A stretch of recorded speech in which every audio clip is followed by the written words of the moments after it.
I want to bring in one Nation Leader Pauline Hanson. Pauline, I want to get your thoughts on the climate wars. Emissions targets are in the spotlight, obviously, as we've just been discussing. What do you think? Should Australia just get out of the Paris Agreement altogether? Most definitely. That's my policy. That's one nation's policy, to actually get out of it. When you look at the major countries, there's Russia, China, India, US, Brazil. These are all way above their emissions trading, what they've signed up to. Then you have the EU and European Union. They're again way above the emissions trading. We've signed up to something. We are 1% of the emissions in the world globally. What are we doing? We've allowed China, who's producing over 30% emissions, to actually go on. They're classified as a developing country. Can you believe that? And till 2030, they can put out as much emissions as they are. They're putting out an extra 2 billion carbon emissions a year.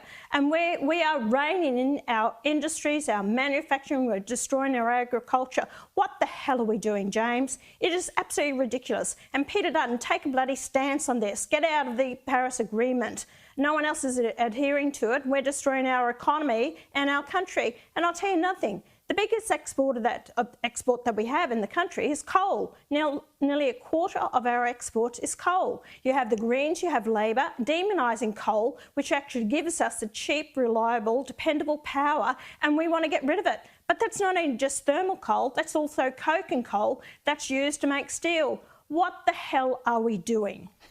I couldn't have said it better myself, Pauline Hanson. What the hell are we doing? I mean, Cameron Dick has just released a budget in Queensland, and I mean, they're investing billions to transition away from coal, going into debt to do it. But of course, they'll pay for that debt by selling our coal to people overseas. So we're not allowed to use it, but folks overseas are. I want to move on to housing for a moment, because the government boldly declared that they were going to facilitate 1.2 million homes being built in a 5-year period.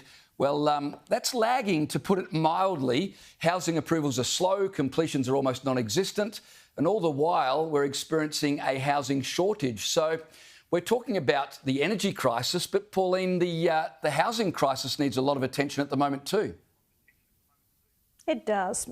James, again, government policy, this Labor Party that is government of this nation. I wish people would actually sit down and understand the politics of this nation and what the Labor Party have dished out to us. It all comes from high immigration, have no doubt about it. You can't bring people in the country if you don't have enough housing. We're short about 650,000 houses in Australia. You've got people, working people, who are living in tents and living in wherever they can, couch surfing, whatever, because they can't afford accommodation. You know, your rental is below 1% in most places throughout the whole country. So there's no rental accommodation.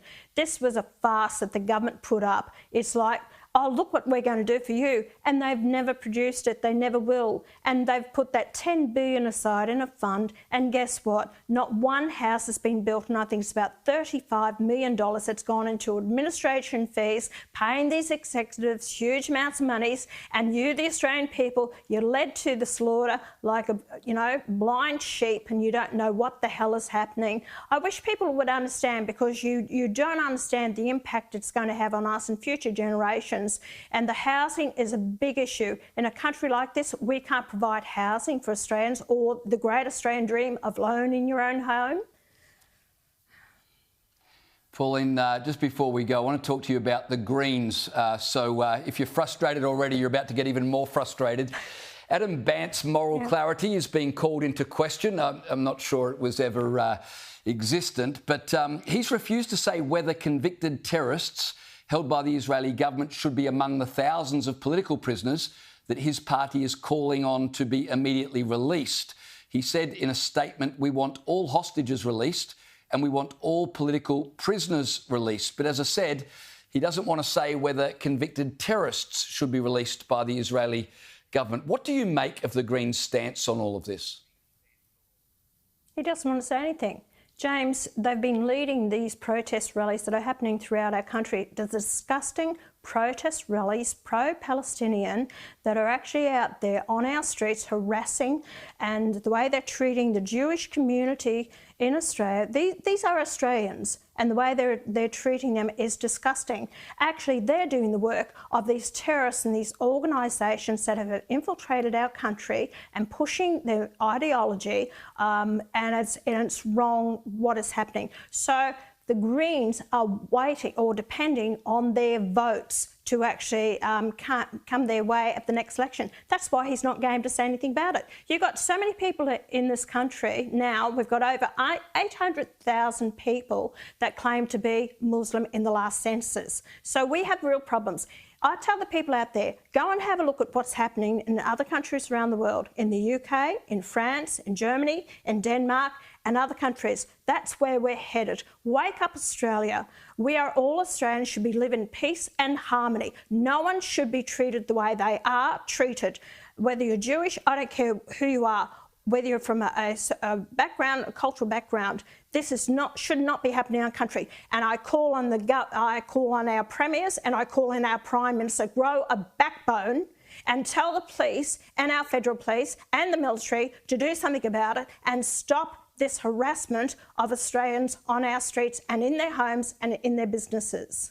Yeah, well spoken, Pauline Hanson. I appreciate you joining me tonight.